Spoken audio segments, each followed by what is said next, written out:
ଜୟ ମା ମଙ୍ଗଳା। ଆଜି ପବିତ୍ର ଗୁରୁବାର ପ୍ରଭାତରେ ଦର୍ଶନ କରନ୍ତୁ ମା ମଙ୍ଗଳାଙ୍କ ଅଦ୍ୱିତୀୟ ବେଶ ଶୃଙ୍ଗାରକୁ। ମଥାରେ ଚନ୍ଦନ ନାଲି ସିନ୍ଦୁର ଟୋପାରେ ଝଟକୁଛନ୍ତି ମା ଭଗବତୀ।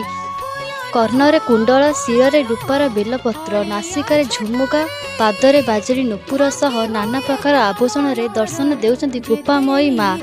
ଦେହରେ ସଜ୍ଜିତ ହଳଦିଆ ରଙ୍ଗର ପାଟ ଶାଢ଼ୀ, ତା ସହ କନିଅରି, ଟଗର, ମନ୍ଦାର, ଅପରାଜିତା ଫୁଲର ମାଳରେ ଦର୍ଶନ ଦେଉଛନ୍ତି କରୁଣାମୟୀ ଭକ୍ତ ବତ୍ସଳା ମା ମଙ୍ଗଳା।